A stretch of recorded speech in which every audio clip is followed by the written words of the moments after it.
The metallic click of handcuffs echoed through the silent military courtroom like a judge's gavel sealing fate. Priscilla Harper stood perfectly still as two bailiffs secured the restraints behind her back, their movements practiced and impersonal. She wore a simple white button-down shirt and dark jeans, her brown hair pulled back in a neat ponytail that revealed the sharp angles of her face. At 28 years old, she looked younger, almost fragile, in the harsh fluorescent lighting of Naval Base San Diego's military tribunal chamber. Major Bradley Connor, the military prosecutor, turned toward the panel of officers serving as jury with the kind of theatrical flourish that suggested he'd rehearsed this moment. His uniform was immaculate, every ribbon and medal positioned with obsessive precision. "This woman," he declared, his voice dripping with carefully cultivated disdain, "represents a clear and present danger to society. She brutally attacked 3 men at a local establishment, leaving all of them requiring medical attention."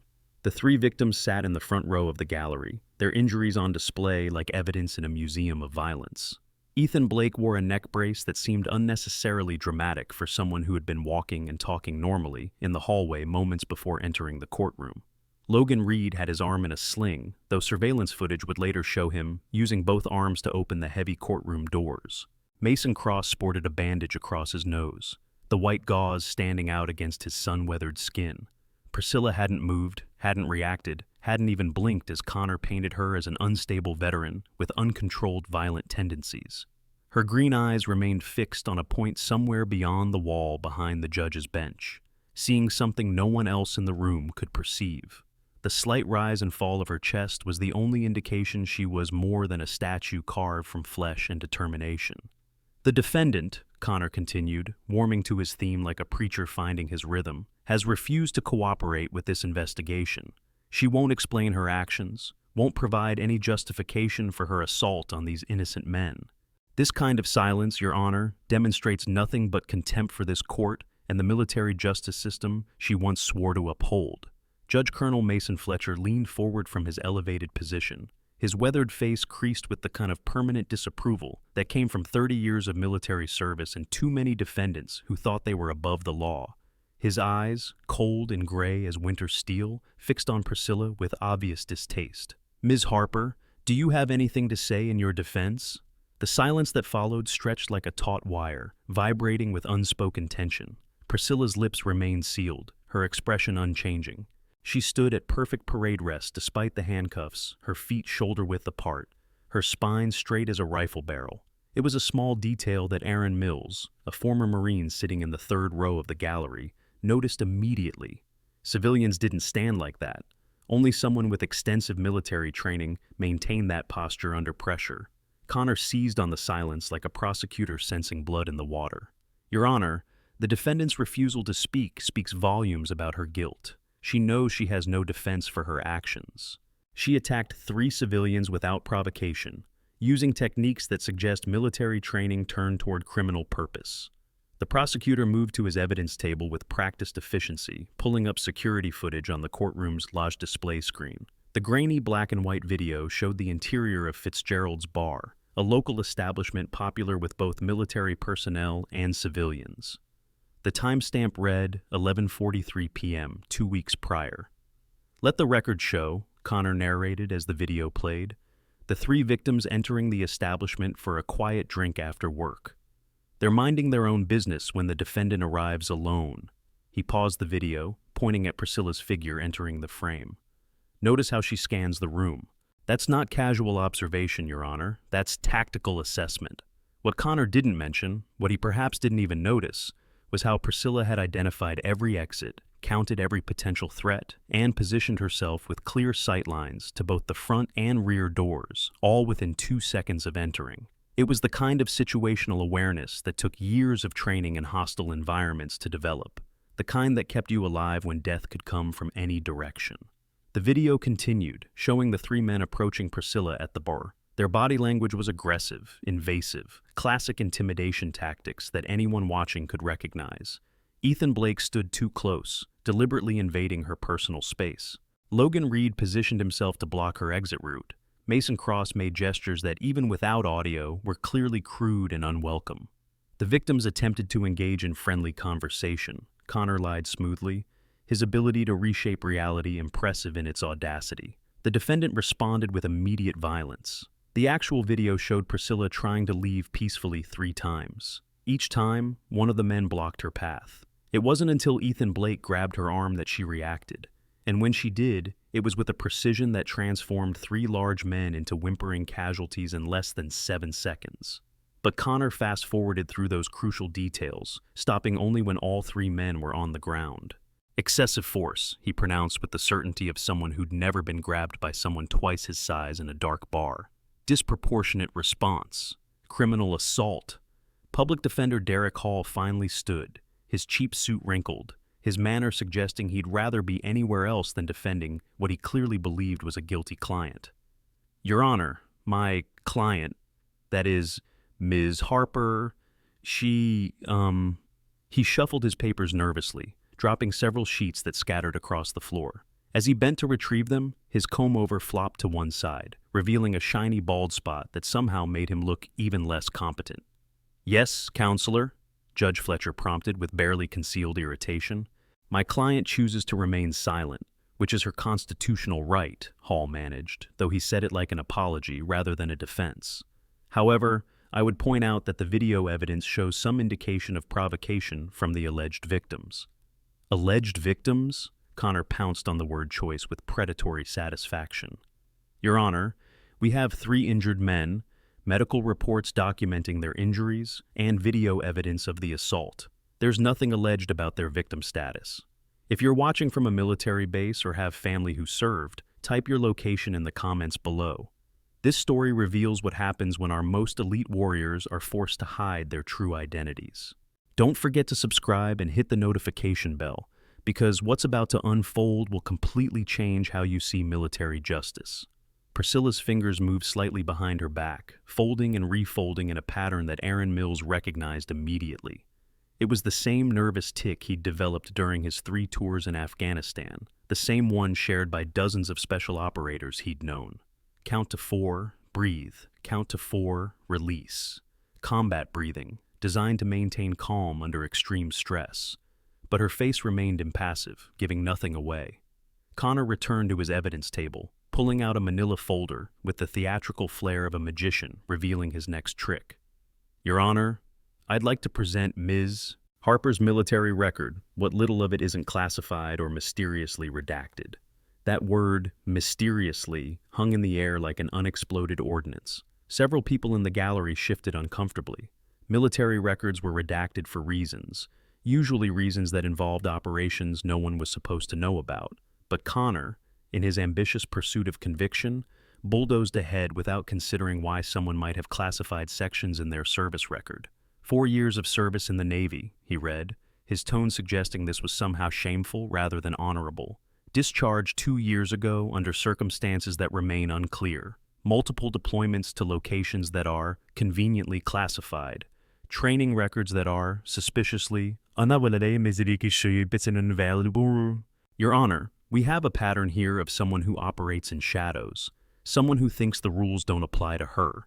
In the gallery, Captain Hannah Foster, from the Judge Advocate General's office, had been observing the proceedings with growing unease. Something about this case felt wrong, like a puzzle with pieces that didn't quite fit. She pulled out her secure phone and began typing a query into the military personnel database, her clearance level high enough to access files that Connor couldn't touch. Priscilla's breathing remained steady, 4 counts in, 4 counts out, but her eyes had shifted slightly, now focused on a spot near the American flag that stood in the corner of the courtroom. To most observers, it would appear she was simply avoiding eye contact. But Aaron Mills noticed she was actually reading the inscription on a small plaque beneath the flag, one that honored fallen service members from Naval Base San Diego. Her lips moved almost imperceptibly, silently reading each name. Connor continued his performance, pacing before the judge's bench like an actor hitting his marks. The defendant represents a disturbing trend, Your Honor. Veterans who return from service unable to integrate into civilian society, who resort to violence as their first response to any situation. Ms. Harper may have served her country, but that service does not give her license to assault civilians with impunity. The word civilians carried a particular weight in the military courtroom. It drew a clear line between those who served and those who were served, between protectors and protected. Several uniformed personnel in the gallery shifted uncomfortably at Connor's characterization. They knew the burden of returning from war zones where violence was survival, trying to readjust to a world where people got upset about wrong coffee orders and slow internet connections. Judge Fletcher had been reviewing something on his tablet, his expression growing more severe with each swipe. "Ms. Harper," he said, setting the device aside, "I'm looking at a pattern of behavior here that concerns me greatly. 2 previous incidents of altercations, though charges weren't pressed. A psychological evaluation that references adjustment difficulties and hypervigilance. Do you have anything to say about this pattern of violence?" Priscilla's silence was absolute, but her stance had shifted slightly. Her weight had transferred to the balls of her feet, a subtle change that suggested readiness for movement. It was the kind of adjustment that preceded action in combat situations, though she remained perfectly still. The bailiff nearest to her, Raymond, noticed the shift and moved his hand closer to his sidearm, though he couldn't have explained why he suddenly felt threatened by a handcuffed woman half his size. "Your Honor," Derek Hall attempted again, sweat now visible on his forehead despite the courtroom's aggressive air conditioning. "Perhaps if we could have a brief recess to consult with my client." "Your client has had 2 weeks to consult with you," Fletcher cut him off. "If she chooses not to participate in her own defense, that's her prerogative, but this proceeding will continue." Connor smiled, the expression sharp as a blade.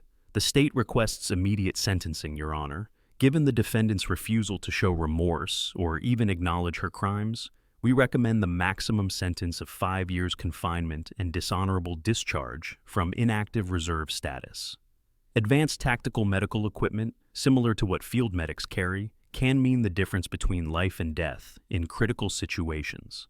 These compact trauma kits include tourniquets, hemostatic agents, and emergency surgical tools designed for one-handed operation. Military-grade first aid technology has evolved to save lives in the most extreme conditions, with some devices now featuring smart sensors that guide untrained personnel through emergency procedures. The mention of dishonorable discharge caused the first visible reaction from Priscilla. Her jaw tightened almost imperceptibly, a muscle jumping beneath the skin. To civilians, it might seem like just another administrative punishment, but to anyone who'd served, a dishonorable discharge was worse than prison. It was erasure, a negation of everything you'd sacrificed and accomplished in service to your country. "That seems excessive," Hall protested weakly. "Your Honor, this is a first offense, and there are clear indications of provocation, which your client refuses to explain or elaborate upon," Fletcher interrupted. "Ms. Harper, I'm going to ask you one more time. Will you speak in your own defense?" The courtroom held its breath. Even Connor paused in his shuffling of documents to watch. Priscilla's lips parted slightly, and for a moment it seemed she might finally break her silence. Then she closed them again, her decision made. Whatever her reasons for maintaining silence, they outweighed even the threat of 5 years in prison. "So be it," Fletcher said with grim satisfaction. "The defendant's silence can only be interpreted as admission of guilt. I'm prepared to render judgment." The door to the courtroom opened with enough force to bang against the wall, the sound echoing like a gunshot in the tense atmosphere. Everyone turned, and several people automatically stood as the figure in the doorway became visible. Admiral Solomon Gray entered the courtroom like a force of nature, his dress blues immaculate, his chest bearing ribbons and medals that told the story of 40 years of service in conflicts most people couldn't pronounce. His gray hair was cut military short, and his eyes, the same steel gray as his name suggested, swept the room with the kind of authority that made even Judge Fletcher straighten in his chair. Behind him, 2 more figures entered, Commander Alexander Kim from JAG's Special Investigations Unit, and someone whose uniform bore no name tape, no rank insignia, only a small pin that most people wouldn't recognize. Those who did recognize it, like Aaron Mills, felt their blood run cold. It was the insignia of Naval Special Warfare Development Group, more commonly known as SEAL Team 6. "Your Honor," Admiral Gray's voice carried the weight of command that came from decades of having his orders followed without question. "I'm afraid this proceeding needs to stop immediately." Fletcher's face flushed red with indignation. "Admiral, with all due respect, this is my courtroom. You can't simply barge in here and—" "I can and I am," Gray cut him off, producing a document from his inner pocket. "This is a directive from the Chief of Naval Operations. This case is now under review for potential security violations." Connor found his voice, though it came out higher than usual. Security violations? Admiral, this is a simple assault case. Gray's gaze turned to Connor, and the prosecutor actually took a step backward. Major Connor, there is nothing simple about this case. You've been prosecuting someone without proper clearance to review their full service record. You've been making allegations without understanding the full context of the situation. And most importantly, you've been endangering ongoing operations through your reckless pursuit of what you perceive as justice. The courtroom erupted in confused murmurs. Priscilla remained silent, but her posture had changed. She was no longer at parade rest, but at attention, her body responding automatically to the presence of command authority. "I don't understand," Fletcher said, his earlier certainty crumbling. "Her service record is classified beyond your clearance level," Commander Kim interjected, speaking for the first time. His voice was calm, professional, but carried an edge of barely contained anger. As is her current status, her ongoing obligations, and the reason she's maintained silence throughout these proceedings. Connor tried to rally, his political instincts telling him he was losing control of his carefully orchestrated conviction. "Your Honor, regardless of any classified matters, the fact remains that Ms. Harper assaulted 3 civilians. Alleged civilians," the unnamed SEAL Team 6 operator said quietly, speaking for the first time. His voice was soft, almost gentle, but something about it made everyone in the room pay attention. "Major Connor, did you verify the backgrounds of your 3 victims? Did you check their military status, their discharge records, their current affiliations?" Connor's mouth opened and closed like a fish out of water. "They're civilians. They told us they were civilians." "They told you," Gray repeated, his tone making it clear what he thought of Connor's investigative thoroughness. "Major, when someone with Ms. Harper's training engages in violence, there's always a reason. The fact that you never bothered to look for that reason shows a dereliction of your duty as a prosecutor." Priscilla's eyes had found Admiral Gray's face, and for the first time since entering the courtroom, there was something like emotion in her expression. Not relief exactly, but recognition. Gray nodded to her slightly, a gesture so small most people missed it. "Bailiff," Gray commanded, his voice brooking no argument. "Remove those handcuffs immediately." Raymond looked to Judge Fletcher for confirmation, confusion clear on his face. Fletcher, looking increasingly uncomfortable, nodded his permission. As Raymond approached with the keys, Priscilla shifted her stance slightly, and he hesitated. "It's all right, son," Gray said, his tone gentling. "She's not going to hurt you. She never hurts anyone who doesn't deserve it." The handcuffs came off with a click that seemed to echo in the silent courtroom. Priscilla brought her hands forward slowly, rubbing her wrists where the metal had left red marks. The movement caused her sleeve to ride up slightly, revealing the edge of what looked like a tattoo on her forearm, though only the bottom portion was visible. "Still watching? Good. You're about to witness why some secrets are worth protecting. If this story resonates with you, share it with someone who needs to hear it. Subscribe now. The revelation coming will leave you speechless." Captain Foster had been frantically typing on her secure phone, her JAG database access pulling up files that were not available to the regular military justice system. Her eyes widened as she read, and she had to stifle a gasp. She looked up at Priscilla with new understanding, then immediately looked away, as if she'd seen something she wasn't supposed to. "Now then," Admiral Gray said, turning his attention back to Judge Fletcher, "I need to speak with Ms. Harper privately.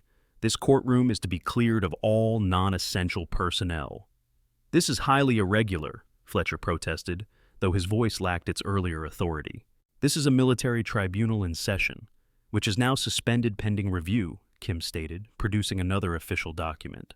"Judge Fletcher, you'll want to read this very carefully. It outlines the potential charges you could face for proceeding with a trial involving classified personnel without proper authorization." Fletcher's face went from red to pale as he read the document. His eyes flicked to Priscilla, then back to the paper, then to Admiral Gray. I was not informed.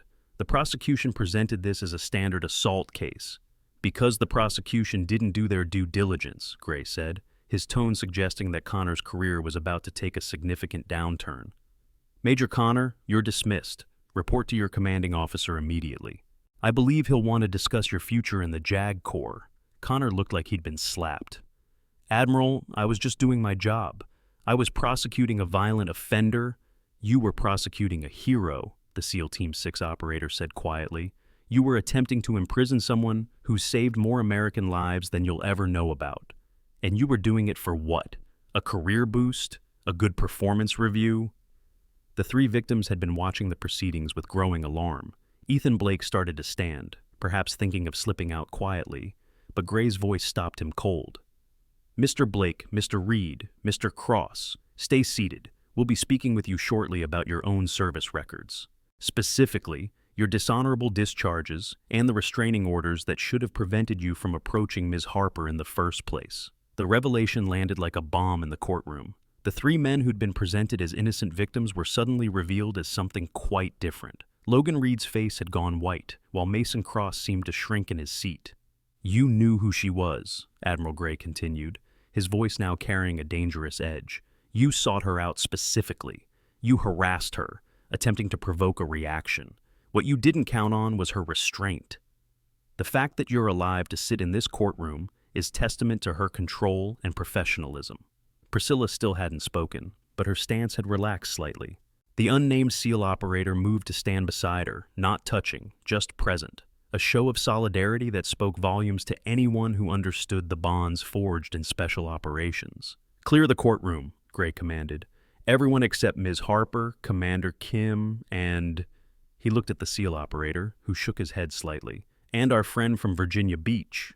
It was a reference most wouldn't understand, but Virginia Beach was home to SEAL Team 6. The message was clear. This involved the highest levels of special operations. As people began filing out, Aaron Mills passed close to Priscilla. He caught her eye and gave her the slightest nod, one warrior acknowledging another. She blinked once in response, the gesture so small it could have been missed, but Mills saw it and understood. Judge Fletcher stood to leave, then paused. "Ms. Harper," he said, his voice formal but no longer hostile, "I apologize for this proceeding. I was not aware of your circumstances." Priscilla looked at him directly for the first time, and Fletcher actually took a step back. Her eyes held depths he hadn't expected, hadn't been prepared for. They were the eyes of someone who had seen humanity at its worst and chosen to protect it anyway. "Judge," she spoke for the first time, her voice low and controlled, carrying a slight rasp as if from disuse. "You were doing your job with the information you had. There's no shame in that." The simple absolution left Fletcher speechless. He nodded once, then left quickly, his earlier authority completely evaporated. As the courtroom emptied, Connor tried one last gambit. "Admiral, surely we can discuss this. There must be some accommodation that can be made." "Major Connor," Gray's voice was ice, "you're done here. Your ambition led you to prosecute without investigation, to pursue conviction without truth. You violated the first principle of military justice, to seek truth above all else. Report to your commander, now." Connor left, his shoulders slumped, his earlier confidence destroyed. The sound of his footsteps echoed in the increasingly empty courtroom.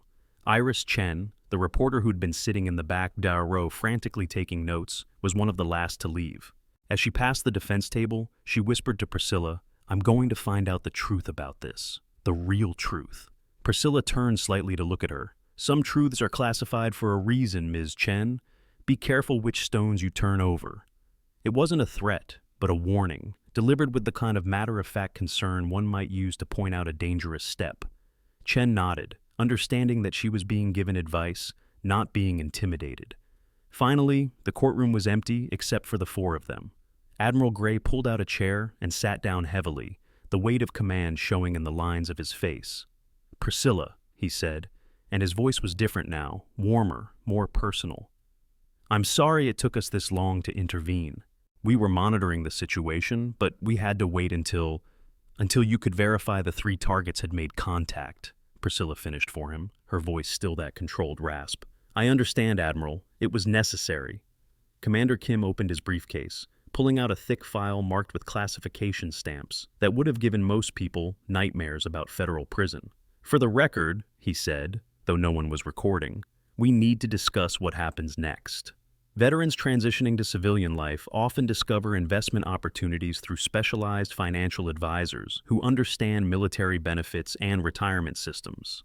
These professionals help navigate complex pension structures, disability compensations, and educational benefits while building long-term wealth strategies. Many former service members find that proper financial planning can transform their military experience into substantial civilian success. The unnamed SEAL operator finally pushed back his hood, revealing a face marked by years of combat. Scars traced pale lines across his dark skin, and his eyes held the same depth as Priscilla's. "Ghost 7, he said quietly. "It's been too long." The use of that call sign changed everything in the room. Priscilla straightened, her entire demeanor shifting from defeated defendant to something else entirely, something dangerous and competent and absolutely lethal when necessary. "Ghost 3, she replied, and there was warmth in her voice now, the kind that came from shared experiences no one else could understand. "I heard you were in Mumbai." "I was. Got back yesterday when we heard about your situation." He turned to Admiral Gray. "Sir, with respect, this should never have gotten this far. We don't leave our people hanging in the wind."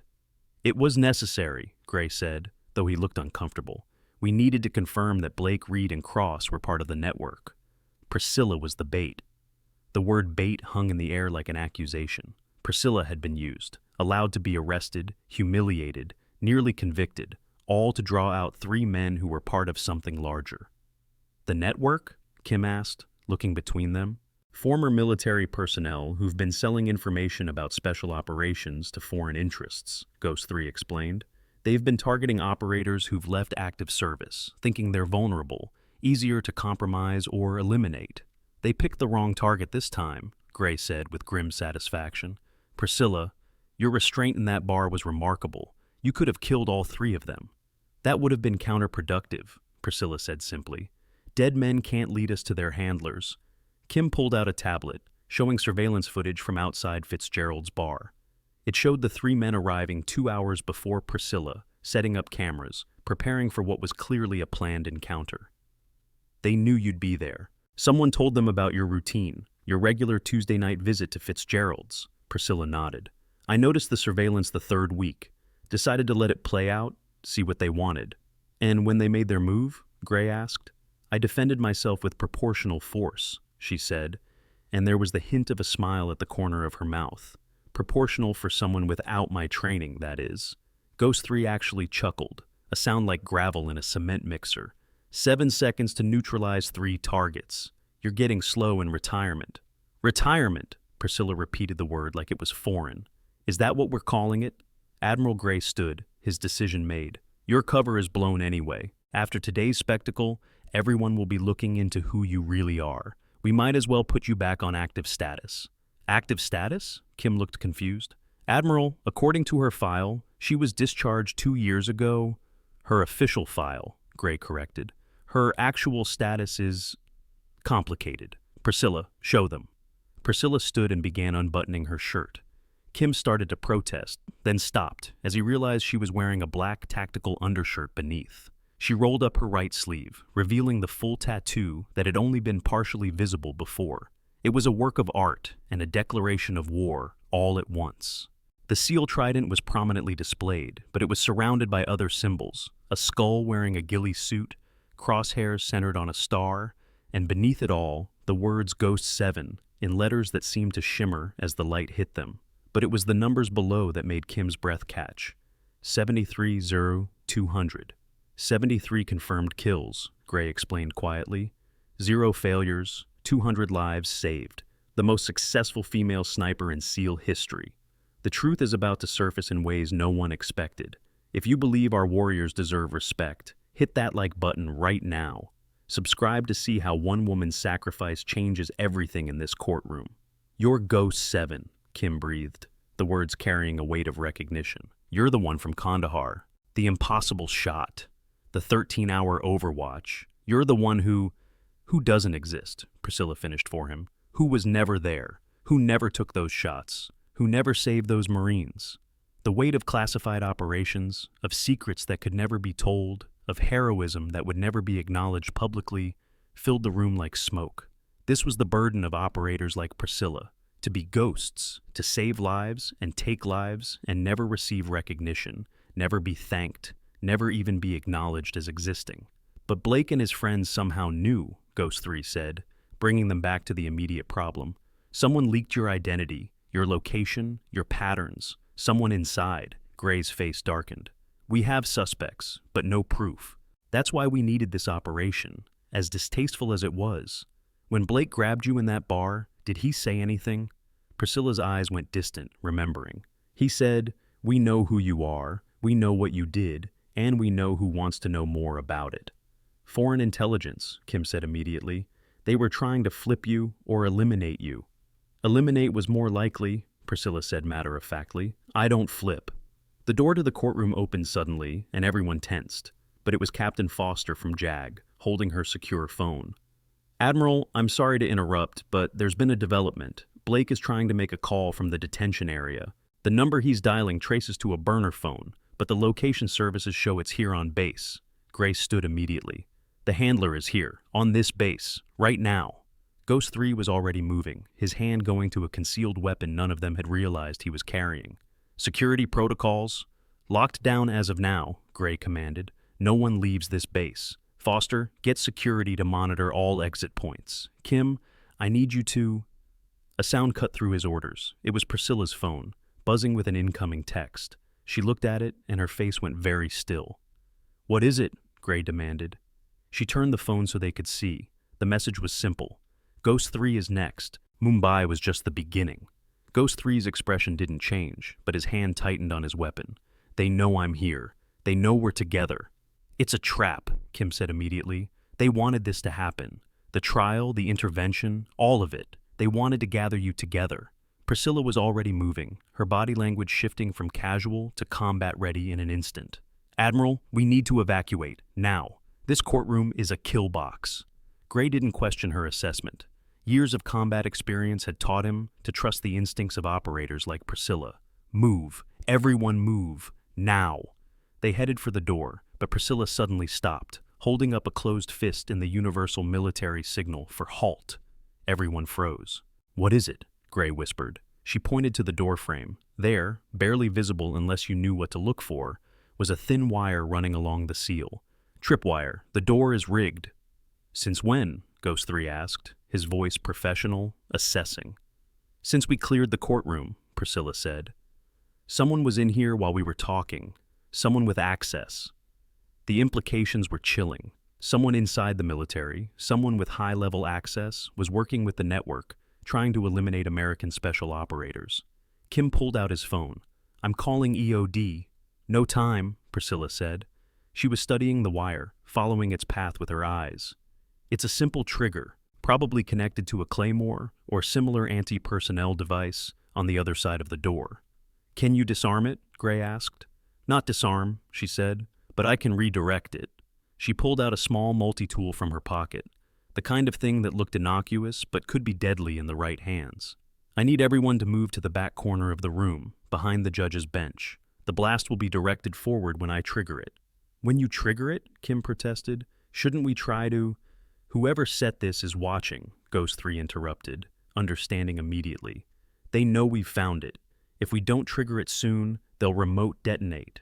Military legal representation requires specialized expertise in both civilian and military law. Attorneys trained in the Uniform Code of Military Justice understand the unique challenges service members face in court.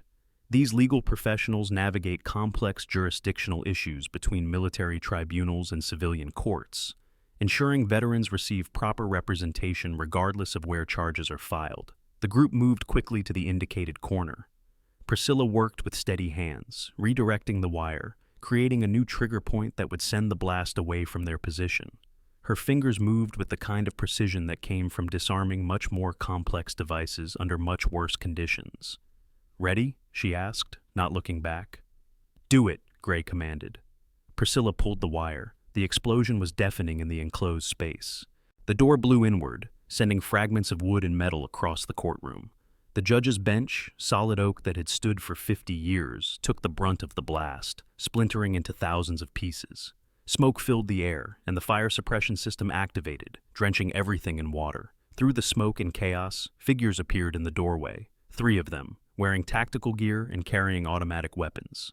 They moved with military precision, but they'd expected to be entering a room full of bodies, not one full of alert and very alive special operators.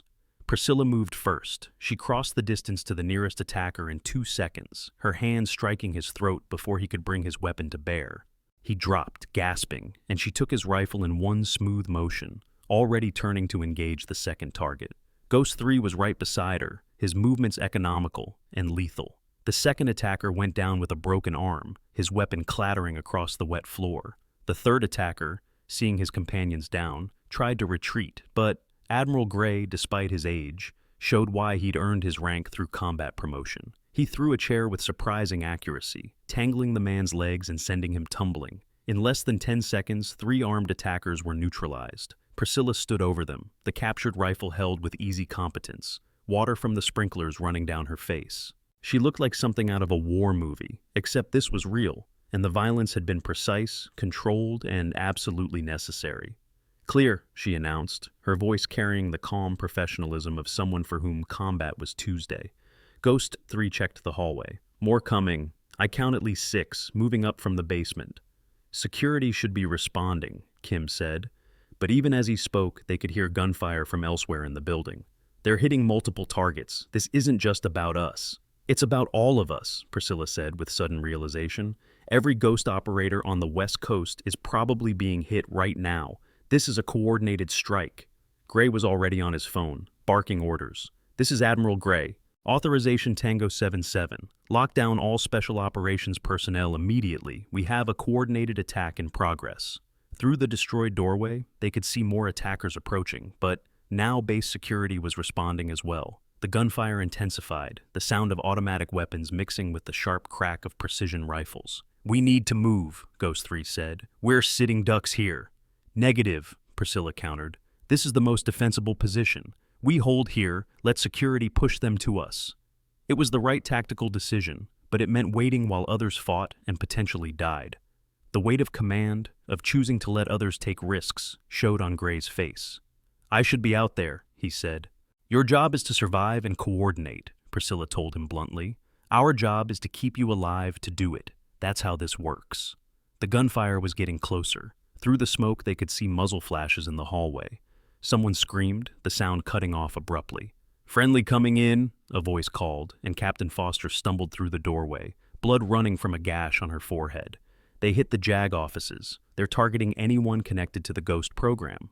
"How did they know?" Kim demanded. "The Ghost program is beyond classified." "Inside source," Ghost 3 said grimly. "Has to be. Someone with the highest clearance." Priscilla was watching the hallway, the rifle steady in her hands. "Contact front," she announced calmly. 4 targets, 30 meters. The attackers rounded the corner, weapons raised, but Priscilla was already firing. Controlled bursts, center mass, exactly as she'd been trained.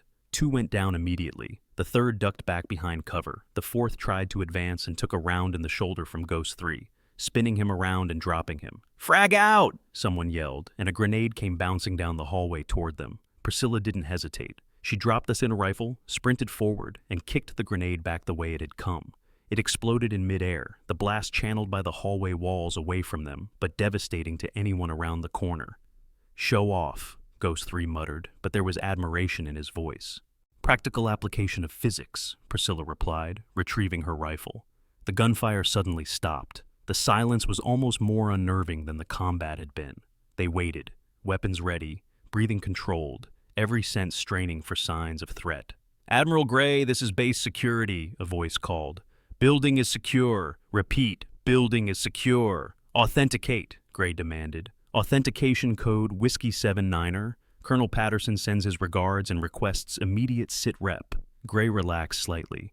"We're secure here. 5 friendly, 3 enemy captured, unknown enemy casualties in the hallway." Security forces entered carefully, weapons lowered, but ready.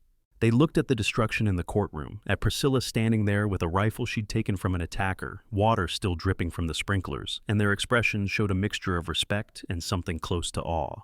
"Ma'am," the lead security officer said to Priscilla, "I'm gonna need you to safe that weapon." She did so with practiced efficiency, then handed it to him. 3 rounds remaining in the magazine, 1 in the chamber. Weapon is now clear. He took it, then surprised everyone by saying, "Ghost 7, it's an honor. My brother was one of the Marines at Kandahar. He's alive because of you." Priscilla nodded once, accepting the thanks without elaboration. This was the burden and the privilege of operators like her, to be known by their actions to those who mattered, even if the wider world would never know their names. Admiral Gray was assessing the situation with the speed of someone used to making combat decisions. "We need a secure location for debrief. This courthouse is compromised." "The skiff at Building 7, Kim suggested, referring to the sensitive compartmented information facility. "It's built to withstand anything short of a direct missile strike." "Make it happen," Gray ordered. He turned to Priscilla and Ghost 3. "You two are now officially reactivated. I don't care what paperwork says. As of this moment, you're back on active duty." "Sir," Priscilla said, and there was something in her voice that made everyone pay attention.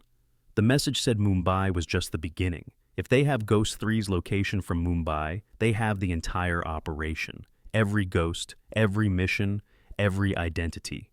The implications were staggering. The Ghost program represented the absolute tip of the spear in American special operations.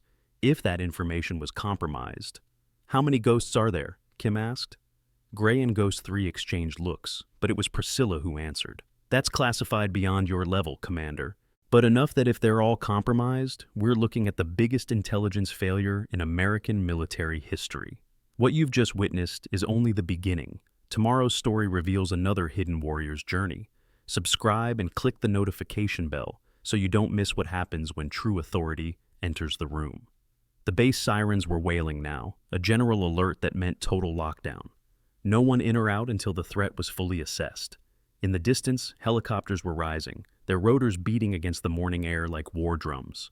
"We need to move," Ghost 3 said. "They'll have a secondary plan. They always do." As they prepared to leave the destroyed courtroom, Priscilla stopped by the 3 captured attackers. They were zip-tied and under guard, but conscious. She knelt beside the one she'd throat-punched, who was still struggling to breathe normally. "Who sent you?" she asked quietly. He looked up at her, and she saw recognition in his eyes. He knew who she was. "Ghost 7, he wheezed. "You're already dead. You just don't know it yet." "I've been dead before," she replied calmly. "I got better." She stood and rejoined the others, but the attackers' words followed them as they left. "You're already dead. You just don't know it yet."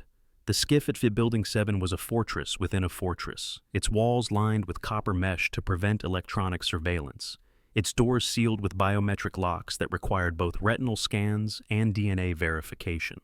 As the group entered, Priscilla noticed how the atmospheric pressure changed slightly. The facility maintained positive pressure to prevent contaminants or listening devices from entering through ventilation systems. Admiral Gray immediately moved to the secure communications terminal, his fingers flying over the keyboard as he accessed networks that most people didn't know existed. Ghost 3 took position by the door, even though 2 Marine guards were posted outside. Old habits died hard, and trusting your life to someone else's security was a good way to end up dead. "Commander Kim," Gray said without looking up, "I need you to pull everything we have on personnel with Yankee-level clearance or higher." Someone leaked the Ghost program, and it had to come from the inside. Kim moved to another terminal, his legal mind already categorizing the implications. "Admiral, that's only about 40 people in the entire Department of Defense." "Then we have a short list of suspects," Gray replied grimly. Priscilla had moved to the tactical display on the far wall, studying the base layout with the intensity of someone planning an operation. "They knew exactly when and where to hit us," she said. "They knew the courtroom proceedings would gather us in one place. They knew base security protocols and response times. More than that," Ghost 3 added, "they knew our personal histories. Blake and his friends, they knew exactly which buttons to push to get a reaction from you." Captain Foster, who had been quietly treating her head wound with supplies from a first aid kit, spoke up. "There's something else. When I was researching Ms. Ghost 7's record, I hit multiple security blocks, but someone had been in those files recently, within the last 72 hours. Gray's head snapped up. "Someone accessed Ghost files? That's impossible. Those records are air-gapped, completely isolated from any network." "Unless they had physical access," Kim said slowly, the implications dawning on him. "Someone would have had to be in the secure records facility at the Pentagon." The room fell silent as they processed this. The secure records facility was one of the most protected locations in the American military infrastructure. If someone had penetrated it— Priscilla's phone buzzed again. She looked at it, and her expression darkened. Another message, she said, showing it to the others. Kandahar was just practice. Mumbai was preparation. What comes next will reshape everything. They're taunting us, Ghost 3 said, but Priscilla shook her head. No, they're warning us. They want us to know something bigger is coming. They want us afraid and reactive. Gray stood up from the terminal, his face grim. I've initiated Prometheus Protocol. Every ghost operator has been recalled to secure positions. We're going dark until we figure out who's behind this. Prometheus Protocol? Kim asked, but Gray waved him off. Need to know, Commander. And right now, you don't need to know. There was a knock on the door. 3 short, 2 long, 1 short. Ghost 3 relaxed slightly. That's our signal, he said, opening the door. 2 more figures entered, both in civilian clothes, but carrying themselves with the unmistakable bearing of special operators. Priscilla recognized them immediately. Ghost 5, she said to the woman, a compact African-American who looked like she could run a marathon or kill you with a paperclip with equal ease. Ghost 2, she acknowledged the man, whose scarred face told stories that would never be declassified. 7, Ghost 5. Ghost 5 replied with a nod. Heard you've been having an interesting morning. That's one way to put it, Priscilla said dryly. How did you get here so fast? We were already inbound when the alert went out, Ghost 2 explained, his voice gravelly from old throat injuries. Someone tried to hit us in Los Angeles 4 hours ago. Tried? Gray asked. Ghost 5 smiled, the expression sharp as a blade. They sent 6 operators. We sent them back, not in the same condition they arrived in. Any intelligence? Ghost 3 asked. One of them was carrying this. Ghost 2 produced a smartphone from his pocket, placing it on the table. Encrypted, but our tech specialist is working on it. Kim was looking between them with growing amazement. How many ghost operators are there? That's, several voices said simultaneously. Classified, I know, Kim finished with frustration. Everything about this is classified. For good reason, Priscilla said. Commander, the Ghost program represents capabilities that our enemies can't be allowed to fully understand. We're not just snipers or operators. We're strategic assets, Gray finished. Each Ghost represents years of training, millions of dollars of investment, and capabilities that can shift the balance of an entire conflict. The phone on the table suddenly lit up. Everyone tensed, but Ghost 2 picked it up calmly. Our tech broke the encryption, he said, reading the screen. You're going to want to see this. He connected the phone to the skiff's secure display system. Files began appearing. Photographs, documents, operational plans. Priscilla felt her blood chill as she recognized the images. That's Kandahar, she said, pointing to one photograph.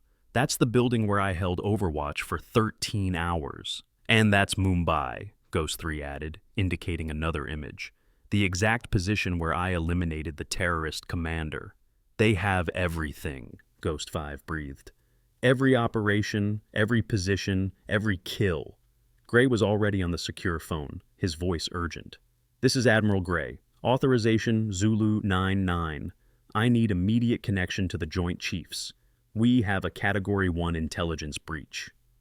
While Gray made his calls, Priscilla studied the files more carefully. Something about them nagged at her, a detail that didn't quite fit. Wait, she said suddenly. Look at the metadata on these files. Ghost 2, who had the most technical expertise among them, leaned in. The timestamps, they're all from the same 3-day period. 6 months ago. 6 months ago, Priscilla repeated, her mind racing. That's when Admiral Thompson retired, Ghost 3 finished. He had access to everything. The room went silent. Admiral James Thompson had been one of the architects of the Ghost program, a legendary figure in naval special warfare who had retired with full honors 6 months earlier. The idea that he might be the leak was almost unthinkable. That's impossible, Gray said, having finished his call. Jim Thompson is as patriotic as they come. He would never, unless he wasn't given a choice, Priscilla said quietly. Admiral, what if they have leverage on him? Family, health, something that would make him vulnerable? Gray's face went pale. His daughter. She went missing in Eastern Europe 8 months ago. He said she was backpacking, that she'd lost contact temporarily, but he trailed off, the implications clear. They took her, Ghost 5 said flatly. They grabbed his daughter to flip him. We need to find him, Ghost 3 said. Now. But before anyone could move, every screen in the skiff suddenly went dark. Then, slowly, words began appearing on the displays. "Hello, ghosts." The text was simple, white on black, but somehow menacing. More words appeared. "By now you've realized that we have everything. Every mission, every identity, every safe house. The question is, what are you willing to do to keep us from sharing this information with your enemies?" "They're in our system," Kim said with disbelief. "They're in a skiff. That's supposed to be impossible." "Nothing's impossible with the right access," Ghost 2 said grimly. "And if they had Admiral Thompson—" More text appeared. "You have something we want. A complete list of deep cover assets in hostile territories. The Pandora File." Gray's face went stone cold. "They're insane. The Pandora File contains the identities of every American intelligence asset embedded in terrorist organizations, hostile governments, and criminal networks worldwide. If that information gets out, thousands die," Priscilla finished. "Every asset, every source, every cooperative witness. It would be a bloodbath. You have 24 hours to deliver the Pandora File," the text continued, "or we release everything about the Ghost program to China, Russia, Iran, and North Korea simultaneously." "Even if we wanted to," Gray said, "the Pandora File requires authorization from the president himself. It's not something we can just hand over." The screen flickered, and suddenly a video feed appeared. It showed Admiral Thompson, clearly under duress, sitting in a nondescript room. He looked haggard, defeated. "Solomon," Thompson said, using Gray's first name. "They have my daughter. They've had her for 8 months. Everything they're saying is true. I gave them the Ghost files to keep her alive, but it wasn't enough. They want Pandora." The camera panned, and there was his daughter, Emily Thompson, 23 years old, graduate student at Georgetown. She was thin, scared, but alive. "Dad," she said, her voice breaking. "I'm sorry. I'm so sorry." The feed cut off, replaced by more text. 24 hours, no tricks, no rescue attempts. We have people everywhere, even in that room with you right now." Everyone immediately went on alert, weapons appearing from concealed positions.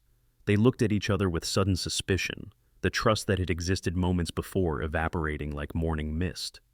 "Nobody move," Gray commanded, his hand on his sidearm. "Security sweep, now." They went through protocols, each person verifying their identity through multiple challenge codes that only they would know. It was tense, paranoid, but necessary. After 5 minutes of verification, they relaxed slightly. "They're bluffing," Ghost 3 said. "Psychological warfare. Make us distrust each other." "Maybe," Priscilla said, but she was looking at the air vent near the ceiling. "Or maybe not."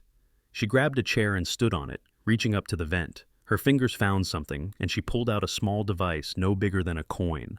"Listening device," Ghost 2 identified immediately. "But how? This room is swept every 4 hours. "Someone placed it recently," Ghost 5 said. "Within the last few hours. Someone with access." They looked at Captain Foster, who had been silent during most of the exchange. She raised her hands immediately. "I've been with you the entire time. You saw me get injured in the attack. Convenient injury," Ghost 3 noted. "Gives you a reason to be here, to be trusted." "Stop," Priscilla said firmly. "This is exactly what they want. Us turning on each other. Captain Foster isn't the leak." "How can you be sure?" Kim asked. "Because she could have killed us all when she entered the courtroom during the attack. She had the opportunity and didn't take it." Priscilla turned to Foster. "But you did see something, didn't you? Something that didn't make sense at the time?" Foster nodded slowly. "When I was running from the JAG offices, I saw someone in base security uniform heading toward the skiff. But all security should have been responding to the attack, not coming here." "Description?" Gray demanded. "Male, about 6 feet, Caucasian, moved like military, but there was something off about his uniform. The patches were right, but they looked new, too new." "A plant," Ghost 5 said immediately. "Someone who came in during the chaos." Gray was already on the phone again, ordering a complete lockdown of Building 7, but they all knew it was probably too late. Whoever had placed the device was long gone. Priscilla had moved back to the tactical display, her mind working through possibilities. "We're approaching this wrong," she said suddenly. "We're reacting to their moves instead of making our own." "What do you suggest?" Gray asked. "We give them what they want," she said, and everyone stared at her in shock. You want to hand over the Pandora File? Kim asked incredulously. That would be treason of the highest order. Not the real file, Priscilla clarified. A poisoned version, something that looks legitimate but contains tracking markers, false information that we can monitor. When they access it, we'll know exactly where they are. That's incredibly risky, Gray said. If they verify the information before releasing the ghost files, they won't have time, Ghost 3 said, understanding where Priscilla was going. Not if we force them to move fast. Exactly, Priscilla nodded. We accelerate their timeline? Make them think we're about to move Thompson and his daughter. They'll have to act quickly, make mistakes. Ghost 2 was already working on his laptop. I can create a convincing fake. I'll need access to the Pandora protocols, just the shell, not the actual data. Gray hesitated, then made a decision that would later be scrutinized by congressional committees and military tribunals. Do it. God help us, but do it.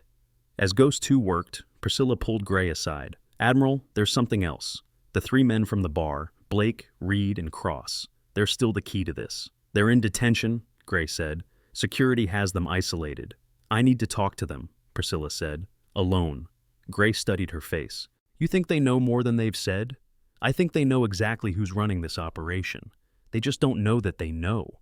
Gray nodded slowly. Ghost 3, go with her. I don't want her alone with those men. I can handle myself, Priscilla protested. I know you can, Gray said, but this isn't about your capability. It's about having a witness to whatever they say. The detention facility was in the basement of Building 5, a sterile environment of concrete and steel designed to hold military prisoners awaiting court-martial. The three men were in separate cells, but close enough to hear each other. Priscilla entered the cell block with Ghost 3 behind her. The guards, having been briefed on her actual identity, looked at her with a mixture of respect and curiosity. She was a legend made flesh, someone whose exploits they had heard about in whispered conversations but never expected to meet. Ethan Blake was in the first cell. He looked up when she approached, and his earlier bravado crumbled. Without the assumed protection of the courtroom, facing her without barriers between them, he looked like what he really was, a washed-out soldier who'd turned bitter when the military rejected him. Hello, Ethan, Priscilla said calmly. We need to talk. I want a lawyer, he said immediately. You're not under arrest, she replied. The charges were dropped, remember? You're being held for your own protection. Protection from what? From the people who sent you after me, she said. The people who are now trying to kill everyone involved in this operation, including you.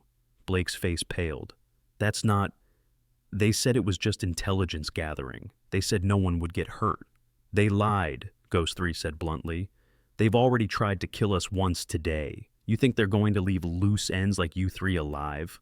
Blake looked between them, sweat beading on his forehead. I don't know anything, I swear. They just paid us to provoke you, to see what you'd do.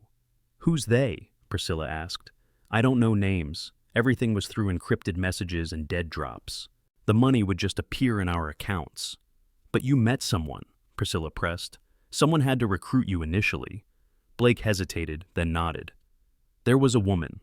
Met her at a veteran support group. She seemed to understand what we'd been through, why we were angry. Describe her, Ghost 3 demanded. Asian, maybe 35, 40, spoke perfect English but had a slight accent. Said her name was Sarah, but that probably wasn't real. Priscilla and Ghost 3 exchanged glances. The description was vague but potentially useful. What exactly did she want you to do? Priscilla asked. Make contact with you, provoke a confrontation, document your fighting style, your reactions. She said they needed to build a psychological profile. For what purpose? Blake shrugged helplessly. She didn't say, just that it was important for national security. Priscilla moved to Logan Reed's cell. He was sitting on his bunk, head in his hands. Unlike Blake, he looked genuinely remorseful. Ms. Harper, he said, looking up. I mean, Ghost 7. I'm sorry. I didn't know who you really were. Would it have mattered? She asked. He thought about it, then shook his head. Probably not. I was angry, desperate. They offered money and a chance to matter again. Tell me about the woman, Priscilla said. Sarah? She was smart, really smart. Knew things about military operations that she shouldn't have known. Details about missions that were classified. What kind of details? She knew about my discharge, not just the official reason, but the real reason, the friendly fire incident in Syria that got covered up. She knew names, dates, things that weren't in any report. This was significant. Access to that level of classified information suggested someone very high in the intelligence community. Mason Cross was in the third cell, and unlike the other two, he was pacing like a caged animal. When he saw Priscilla, he actually backed away. "Stay away from me," he said. "I know what you are. I know what you can do." "Then you know I could have killed you in that bar," Priscilla said calmly. "But I didn't. I controlled myself, used minimum force." "That should tell you something." Cross stopped pacing, considering this. "Why didn't you kill us? We were threats. In combat, you would have eliminated us." "Because we weren't in combat," Priscilla said simply. "You were three drunk idiots making bad choices. That didn't warrant death sentences." "The woman, Sarah," Cross said suddenly, "she's not who she claims to be." "We figured that much," Ghost 3 said dryly. "No, I mean, she's someone important. Someone with real power. I saw her once, outside the context of our meetings. She was at a Pentagon event, talking to generals and admirals like equals." "When was this?" Priscilla asked urgently. 6 months ago, right before Admiral Thompson's retirement ceremony. The pieces were falling into place. Someone at Thompson's retirement ceremony, someone with access to his personal life, would have known about his daughter, would have been able to orchestrate her kidnapping. Priscilla's phone buzzed. It was Gray. "We have a problem. Thompson's gone. Someone extracted him from protective custody 20 minutes ago." She showed the message to Ghost 3, who cursed under his breath. "We need to go," he said. "Now." They left the three men in their cells, each lost in their own thoughts about the choices that had brought them here. As Priscilla and Ghost 3 headed back to the skiff, she couldn't shake the feeling that they were still missing something crucial. Back in the skiff, the atmosphere was tense. Ghost 2 had completed the fake Pandora File, a masterpiece of digital deception that would look authentic to anyone without the highest level of verification codes. Thompson was taken by someone with legitimate credentials, Gray explained.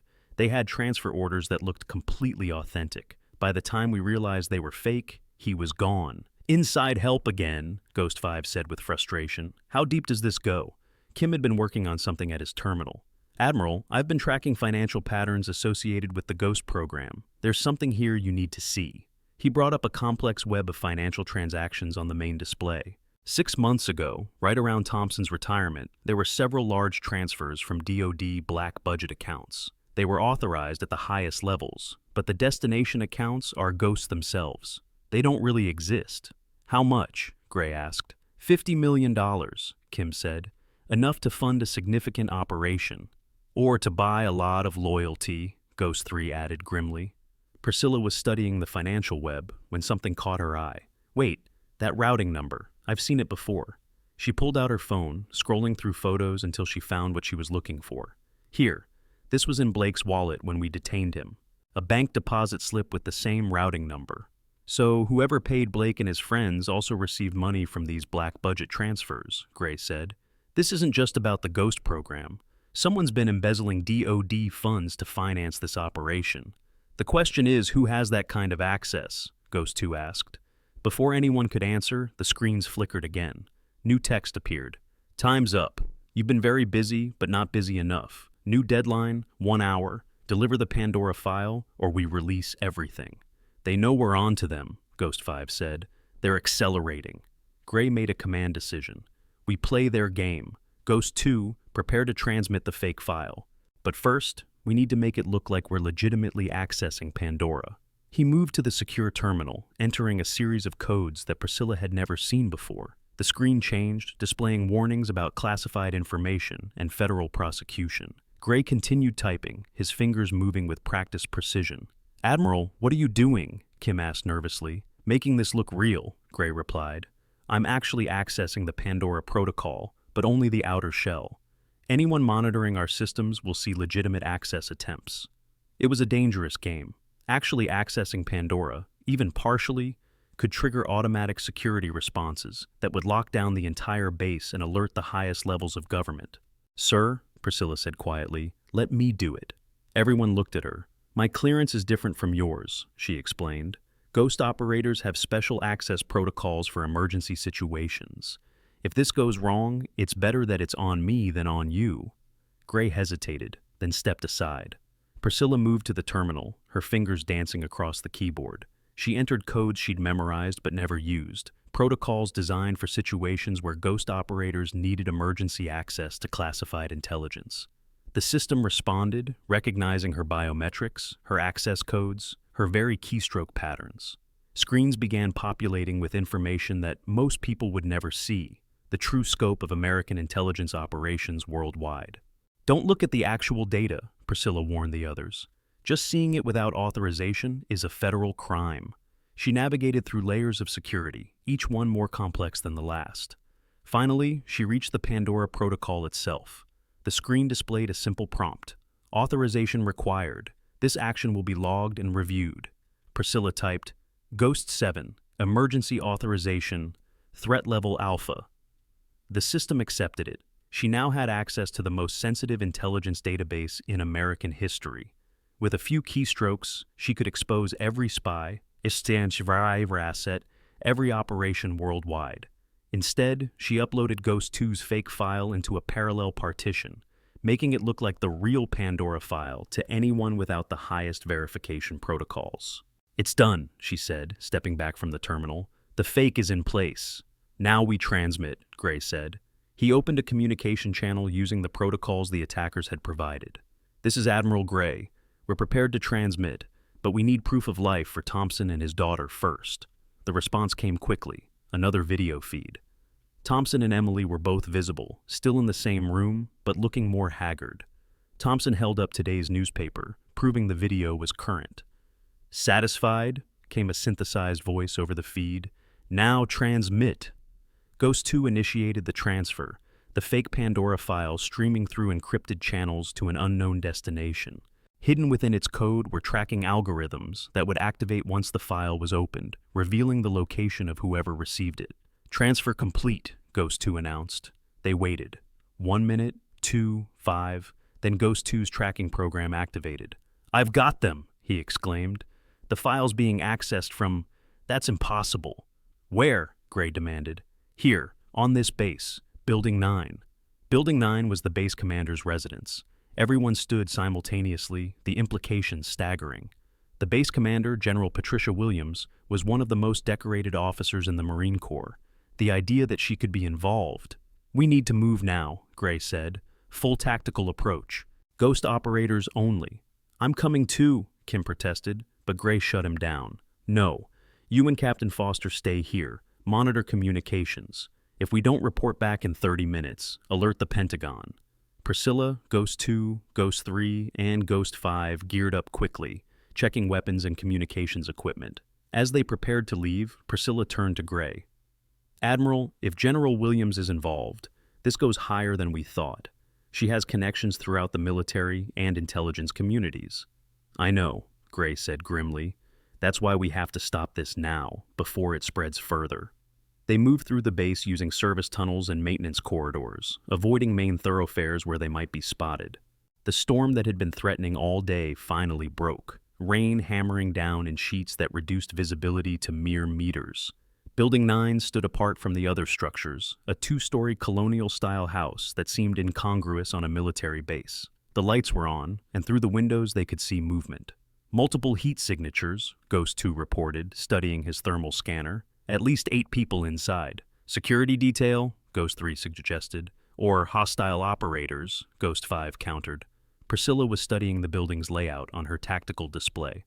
"There's a basement access through the old bomb shelter. It connects to the tunnel system. We could enter undetected."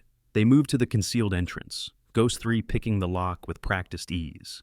The tunnel was musty and dark, unused for years except for periodic maintenance. They moved in single file, Priscilla on point, their footsteps silent on the concrete floor. As they approached the basement entrance to Building 9, they could hear voices above them. One was clearly General Williams, her commanding tone unmistakable, but the other voice made Priscilla freeze. She knew that voice. She'd heard it before, years ago, in a very different context. "That's impossible," she whispered. "What?" Ghost 3 asked. "That voice. It's Colonel Sarah Chen. She was my handler during the Kandahar operation. She died in a helicopter crash 2 years ago." "Apparently not," Ghost 5 said grimly. They listened as the conversation above became clearer. "The file is verified," Chen was saying. "We have what we need. Release Thompson and his daughter as agreed." "Not yet," Williams replied. "We need to ensure the ghost operators are neutralized first. They're too dangerous to leave active." "They're already moving," Chen said. "My sources say they left the skiff 10 minutes ago." "Then they're coming here," Williams said calmly. "Good, we're ready for them." It was a trap. They'd been led here deliberately. Ghost 3 started to signal for retreat, but Priscilla shook her head. She pointed upward, then held up 4 fingers, then pointed around them. The message was clear. 4 of them, unknown number of hostiles above, but they had the element of surprise. She pulled out a flashbang grenade, and the others did the same. On her signal, they would breach simultaneously through multiple entry points, using the confusion to gain tactical advantage. But before they could move, the basement door opened, and someone started down the stairs. They pressed against the walls, weapons ready. The figure that appeared was Admiral Thompson. He looked terrible, days of captivity showing in his haggard appearance. But his eyes were alert, and when he saw them, he didn't seem surprised. "They knew you'd come," he said quietly. "It's what they wanted. You're walking into a kill zone." "Where's Emily?" Priscilla asked. "Safe. She was never really in danger. They needed her to motivate me, but Chen isn't a monster. She's just committed to a different vision of America's future." "Treason is treason," Ghost 3 said coldly. "Is it?" Thompson asked. "When the system is so corrupted that good soldiers are sacrificed for political gain? When operations like yours are used not for national security, but for corporate interests?" Chen showed me evidence, files that prove the Ghost program has been perverted from its original purpose. "That doesn't justify selling out to foreign powers," Ghost 5 said. "She's not selling out to foreign powers," Thompson said. "She's trying to reform the system from within.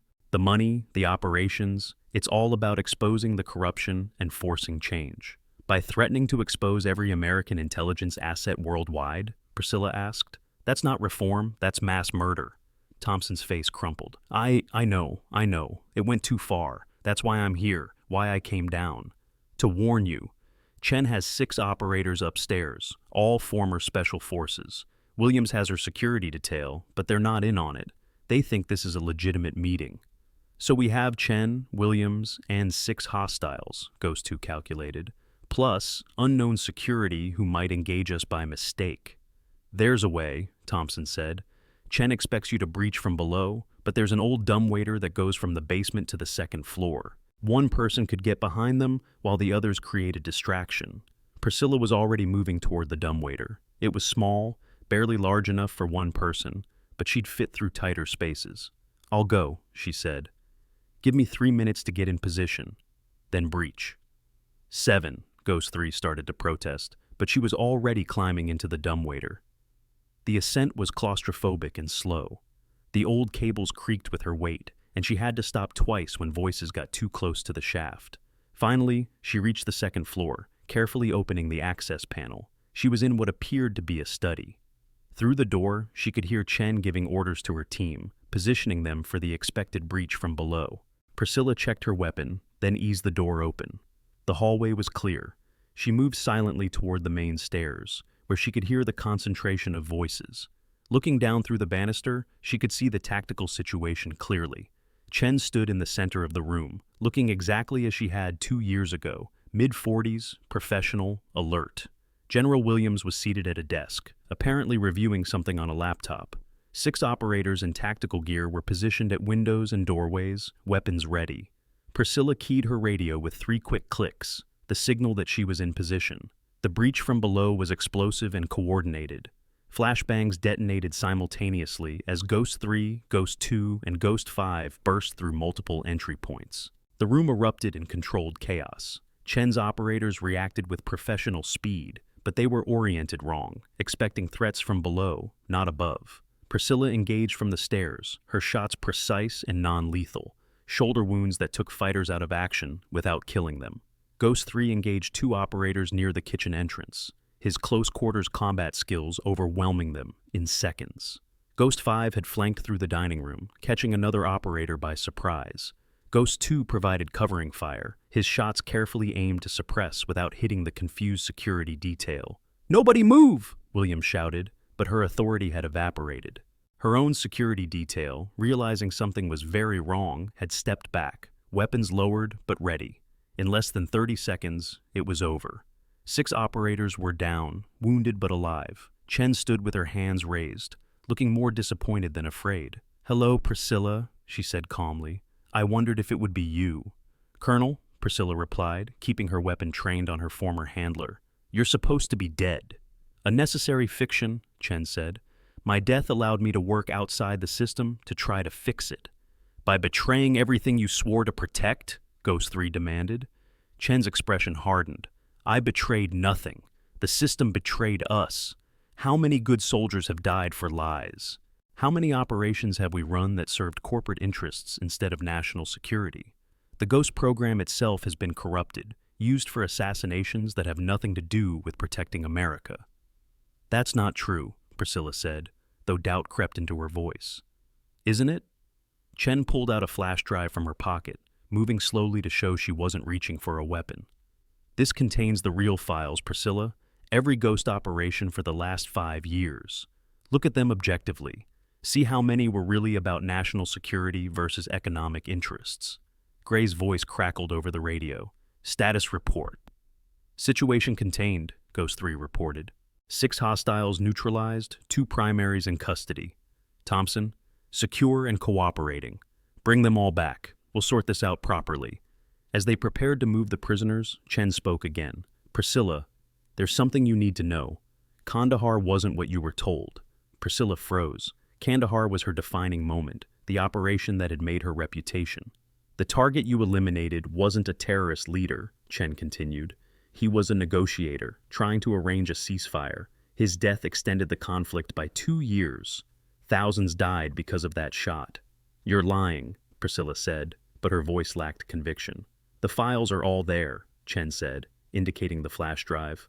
"The real intelligence, not the sanitized version you were given. Every Ghost has been lied to, used, manipulated. That's what I was trying to expose." General Williams finally spoke. "She's right about some of it," she admitted. "Not all, but some. The program has been compromised, used for purposes it wasn't intended for. I agreed to help Chen because I thought we could reform it from within." "By threatening to expose every American asset worldwide?" Ghost 5 demanded.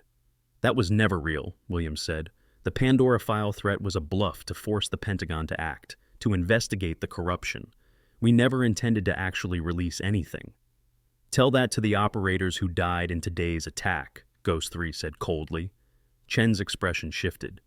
"What attack? We didn't authorize any attack." The room went silent as the implications sank in.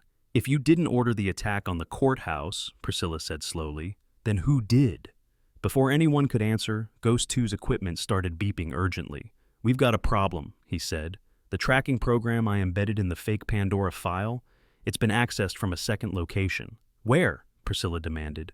"The Pentagon. Specifically, the office of the Deputy Secretary of Defense." The real conspiracy was bigger than any of them had imagined. Chen and Williams had been trying to expose corruption, but someone else had been using their operation as cover for something far worse. "We need to get back to the skiff," Gray said over the radio, his voice urgent. "Now! We've just received word that the real Pandora file has been accessed. Someone used the chaos to break into the system while we were distracted." They moved quickly, securing Chen and Williams, but no longer treating them as the primary threats. As they ran through the rain toward the skiff, Priscilla's mind raced through the implications. Someone had orchestrated everything: the attack on her, the courthouse bombing, the threats to Thompson's daughter, all to create a situation where the Pandora protocol would be accessed. And now, they had what they wanted: the identities of every American intelligence asset worldwide. Back in the skiff, the situation was even worse than they'd feared. Kim was frantically working at his terminal, while Foster coordinated with security forces. "The access came from inside the Pentagon's secure network," Kim reported. "Whoever did this had the highest level of clearance and knew exactly when we'd be distracted." Gray was on the secure phone with the Joint Chiefs, his face growing paler with each passing moment. When he hung up, he looked like he'd aged 10 years. "The Deputy Secretary of Defense is missing," he said, "along with several terabytes of classified data, including the real Pandora file." "Who is the Deputy Secretary?" Priscilla asked. "Richard Blackwood," Gray replied. "Former CIA, Been in the position for 2 years. Chen, who had been silent since their arrival, suddenly spoke up. Blackwood, of course. He was the one who originally corrupted the Ghost program. I have files proving he was taking money from defense contractors to use Ghost operators for corporate espionage and elimination of business rivals. And you were going to expose him, Priscilla said, understanding dawning. He used your operation as cover to steal the Pandora File and disappear. He played us all, Williams said bitterly. Chen and I thought we were exposing corruption. You thought you were stopping treason. But Blackwood was 3 steps ahead, using everyone as pawns. Ghost 3's phone buzzed. He looked at it, and his expression darkened. We've got another problem. Remember the message about Mumbai being just the beginning? He showed them the screen. It was a news alert. Breaking. Coordinated attacks on U.S. embassies in 12 countries. Intelligence sources suggest leaked information about embassy security protocols. Death toll rising. The Pandora File information was already being used. American assets were being targeted worldwide. We need to find Blackwood, Gray said. Now. I might be able to help, Chen offered. I've been tracking his financial movements for 2 years. If he's running, I know where he'll go. Gray had to make a decision that would define his career. Trust a woman who had faked her death and orchestrated elaborate deception, or lose the only lead they had on stopping a catastrophe. Talk, he said simply. Chen pulled up financial records on the display. Blackwood has been moving money to accounts in Switzerland, but that's misdirection. The real money went to Serbia. He has contacts in the Serbian intelligence service from his CIA days. If he's running, he'll go there. How long ago did he leave? Ghost 2 asked. Kim checked departure records. A diplomatic flight left Andrews Air Force Base 3 hours ago. Flight plan shows it heading for Belgrade. We'll never catch him, Ghost 5 said. By the time we get authorization for an operation in Serbia... We don't need authorization, Priscilla said quietly. Everyone looked at her. The Ghost program was designed for exactly this kind of situation. Operations that can't be officially sanctioned, but need to happen anyway. That's illegal, Kim protested. So is selling out every American intelligence asset for money, Ghost 3 countered. Gray stood silent for a long moment, weighing options that all seemed impossible. Finally he spoke. I can't order you to do this. I can't even know about it, but... If a group of former special operators decided to take a vacation to Serbia, well, that's their business. The meaning was clear. This would be completely off the books. No official support, no backup if things went wrong. I'm in, Ghost 3 said immediately. Same, Ghost 2 and Ghost 5 said simultaneously. Priscilla turned to Chen. You're coming too. You know Blackwood's contacts, his patterns. We need that information. Chen nodded. I owe you that much, but Thompson stays here. His daughter needs him. Agreed, Gray said. He pulled Priscilla aside. You understand what you're risking? If this goes wrong, I can't protect you. The government will disavow all knowledge of your actions. I've been disavowed before, Priscilla said with a slight smile. At least this time it's for a good cause. Preparations were swift. Within an hour, they had civilian clothes, untraceable weapons, and clean passports under false identities. A private jet was waiting at a nearby civilian airport, paid for with funds that wouldn't be traced back to the Department of Defense. As they prepared to leave, Captain Foster approached Priscilla. I've been monitoring intelligence channels. The embassy attacks are escalating. Whatever you're going to do, it needs to happen fast. We'll stop him, Priscilla promised. I know you will, Foster said. Ghost 7 doesn't miss. As they drove toward the airport, Chen shared more intelligence about Blackwood's operations. He's been planning this for years. The Ghost program was just one piece. He's been identifying and compromising intelligence assets across multiple agencies, building a network he could sell to the highest bidder. Who's buying? Ghost 2 asked. Everyone, Chen replied. Russia, China, Iran, even some supposed allies. Information is the ultimate currency, and Blackwood just robbed the Federal Reserve of secrets. The flight to Serbia took 12 hours. They used the time to plan their operation, studying satellite images of Blackwood's likely safe houses and identifying his probable security arrangements. He'll have professional security, Chen warned. Former special forces from multiple countries. He pays well and inspires loyalty through shared corruption. How many? Ghost 3 asked. Usually travels with a team of 6 to 8, but in Serbia, he might have access to local resources as well. They landed at Belgrade Nikola Tesla Airport at 3 in the morning local time. The city was quiet, streetlights creating pools of yellow in the pre-dawn darkness. They had arranged for vehicles and equipment through Ghost 2's network of contacts, people who didn't ask questions as long as the price was right. Chen directed them to an industrial district on the outskirts of the city. Blackwood owns a warehouse here through a shell company. It's where he stores sensitive materials when he's in country. They established surveillance positions around the warehouse, each ghost taking a different vantage point. The building appeared quiet, but thermal imaging showed heat signatures inside. At least 12 people, more than they'd expected. Could be a trap, Ghost 5 observed. Everything's been a trap so far, Ghost 3 replied. Might as well walk into this one too. Priscilla was studying the building through her scope when she noticed something. Northwest corner, second floor, someone's signaling. A light was flashing in a pattern, Morse code. She translated quickly. Help us. Could be Blackwood's prisoners, Ghost 2 suggested. Assets he grabbed before running. Or bait, Ghost 5 countered. Priscilla made a command decision. We go in, 2 teams. Ghost 3 and 5 take the main floor. Ghost 2 and Chen provide overwatch.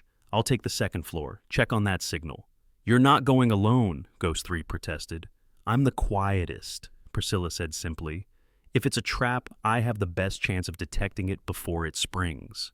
They moved at 4:15 in the morning, when human alertness was at its lowest. Priscilla scaled the building's exterior with practiced ease, finding handholds in seemingly smooth concrete. She reached the second-floor window where the signal had originated and carefully peered inside. What she saw made her blood run cold. 3 people were tied to chairs, all showing signs of torture. One was still conscious, barely. It was him who had been signaling with a small flashlight gripped in bloody fingers. She recognized him, Marcus Stone, CIA operative she'd worked with in Afghanistan. He was supposed to be retired, living quietly in Vermont. She eased the window open and slipped inside. Stone's eyes widened when he saw her, relief flooding his battered face. Ghost 7, he whispered. Thank God. Blackwood grabbed us 3 days ago. He's extracting information about other assets. How many guards? She asked while cutting his bonds. 4 on this floor, 8 below. Blackwood's in the basement with his computer set up. He's uploading the Pandora File to multiple buyers. Can you move? I'll manage. Help the others. The other 2 prisoners were also CIA, analysts who'd had the misfortune of discovering Blackwood's corruption. As Priscilla freed them, gunfire erupted from below. Ghosts 3 and 5 had engaged. Go, she told the freed prisoners. Out the window, down the fire asleep. Our overwatch will protect you. She moved toward the stairs, rifle ready. 2 guards came running up, and she dropped them both with controlled bursts. The suppressor on her weapon kept the shots relatively quiet, but there was no hiding their presence now. 7, we've got heavy resistance down here, Ghost 3 reported over radio. Blackwood's barricaded in the basement with automated defenses. Coming to you, she replied, but as she reached the main floor, she saw the problem. Blackwood had installed military-grade auto turrets covering the basement entrance. Anyone approaching would be shredded. I've got an idea, Ghost 2 said over radio, but it's going to make a lot of noise. 30 seconds later, a truck crashed through the warehouse wall, Ghost 2 at the wheel. The auto turrets swiveled to engage, emptying their magazines into the vehicle. The moment they went dry, Ghost 3 and 5 rushed the basement entrance. Priscilla followed, finding herself in a high-tech command center that looked like something out of a spy movie. Servers hummed along one wall, multiple screens showing what appeared to be intelligence files being transmitted to locations worldwide. Blackwood stood at the main terminal, his fingers flying over the keyboard. He was a small man, unremarkable except for his eyes, cold and calculating like a serpent's. Too late, he said without looking up. The files are already transmitting. In 10 minutes, every intelligence agency in the world will have America's secrets. Step away from the terminal, Ghost 3 ordered, weapon raised. Blackwood laughed. Or what? You'll shoot me? That won't stop the upload. I've set it to accelerate if my biometrics disappear. He's lying, Chen said, entering behind them. The system doesn't work that way. Blackwood finally looked up, seeing Chen. Sarah, I wondered if you'd surface. How does it feel to know I used your entire operation as cover? Like I'm about to enjoy watching you arrested, Chen replied. Arrested? By whom? We're in Serbia, conducting an illegal operation. There's no jurisdiction here. He had a point, but Priscilla had already thought of that. Ghost 2, can you stop the upload? Ghost 2 was already at another terminal. Maybe. Give me 3 minutes. You don't have 3 minutes, Blackwood said, pulling out a dead man's switch. Explosives throughout the building. I release this, we all die. The standoff stretched taut. Priscilla studied Blackwood, reading his body language. He was desperate, but not suicidal. The dead man's switch was probably real, but he didn't want to die. What do you want? She asked. Free passage. Let me walk out of here, and I'll give you the abort codes for the upload. No deal, Ghost 3 said. Then we all die, and the information gets released anyway, Blackwood said. Your choice. Priscilla made a decision that would haunt her later. She shot Blackwood in the hand. He screamed, dropping the dead man's switch, which Ghost 5 caught before it could trigger. Blackwood collapsed, cradling his wounded hand. Ghost 2, now! Priscilla commanded. Ghost 2's fingers flew over the keyboard. Got it. Upload terminated, files contained. But Blackwood was laughing through his pain. You think you've won? This was never about money. It was about destroying the corrupt system from within. The files I transmitted weren't just intelligence assets. They included proof of every illegal operation, every corporate assassination, every time the Ghost program was misused. The world will see what America really is. Chen moved to another terminal, her face grave. He's right. He transmitted selective files to journalists, human rights organizations, transparency advocates. The information is already public. The implications were staggering. The Ghost program would be exposed. Every operation, every kill, every secret mission would be scrutinized by the public and foreign governments. We need to get out of here, Ghost 5 said. Serbian security forces are responding to the explosions. They zip-tied Blackwood and prepared to leave, but Chen stopped them. I'm staying. What? Priscilla asked. Someone needs to clean this up, to control the narrative. I'm already dead officially. I can work from the shadows to minimize the damage. She looked at Priscilla. Tell Gray I'm sorry for everything. They left Chen in the warehouse, taking Blackwood with them. The ride to the airport was tense, Serbian police sirens wailing in the distance, but never quite catching up. On the flight back, Ghost 3 asked the question they were all thinking. What happens now? When we land, the Ghost program will be headlines worldwide. We face it, Priscilla said simply. We tell our side of the story, the truth. The truth, Ghost 2 laughed bitterly. Which version? The one where we're heroes saving lives, or the one where we're assassins killing for corporate interests? Both, Priscilla said. Because both are true. We've been used, manipulated, lied to. But we have also saved lives, protected innocence, served our country. The complexity is the truth. They landed at a military airport in Virginia to find a crowd of reporters, military officials, and federal agents waiting. The story had broken while they were in the air. The Ghost program was front-page news worldwide. Admiral Gray met them on the tarmac. You did good, he said simply. Blackwood's in custody, the Pandora File is secure, and the damage is being contained. Contained? Ghost 3 asked. Sir, our covers are blown. Every Ghost operator is exposed. Not exposed, Gray corrected. Revealed. There's a difference. You're no longer shadows. You're public figures now. That comes with challenges, but also opportunities. Over the following weeks, congressional hearings were held. Priscilla and the other Ghosts testified about their operations, the good and the bad. It was painful, stripping away the secrecy that had protected them, but also cathartic. Some operations were condemned, others were praised. The complexity of special operations, the moral ambiguities of protecting democracy through undemocratic means became part of public discourse. Thompson was cleared of charges, reunited with his daughter. General Williams resigned her commission, but avoided prosecution by cooperating fully with investigators. Chen disappeared completely, her fate unknown, but her warning about corruption proven accurate. The 3 men from the bar, Blake, Reid, and Cross, were released with time served. Blake actually approached Priscilla during one of the hearings. I'm sorry, he said simply. I was angry at the system and took it out on you. You didn't deserve that. No, Priscilla agreed. But the system failed you too. Your discharge, the cover-up, the lack of support when you came home. Your anger was justified, just misdirected. 6 months later, Priscilla stood in a new office at the Pentagon. The Ghost program had been restructured with new oversight and accountability measures. She'd been asked to lead it, to rebuild it into something better. Ghost 3 entered, carrying coffee. "You ready for this?" "No," she admitted, "but that's never stopped me before." Her phone buzzed. A message from an unknown number. "Mumbai situation resolved. 5 ghosts still active. The work continues." See. Chen was still out there, still working from the shadows. Priscilla deleted the message but smiled slightly. Some ghosts, it seemed, refused to be exposed to the light. Looking out of the window at the Washington Monument, Priscilla reflected on the journey that had brought her here. From a handcuffed defendant in a military courtroom to the leader of America's most elite special operations unit. The path had been complex, morally ambiguous, and often painful. But it had also been necessary, because someone had to stand in the shadows, protecting those in the light. Someone had to make the hard choices, take the impossible shots, bear the weight of secrets that could never be fully told. The Ghost program would continue, changed but not broken. And Priscilla Harper, Ghost 7, would lead it into a new era where accountability and effectiveness would have to coexist. Her desk phone rang. "Ma'am, there's a situation requiring Ghost intervention."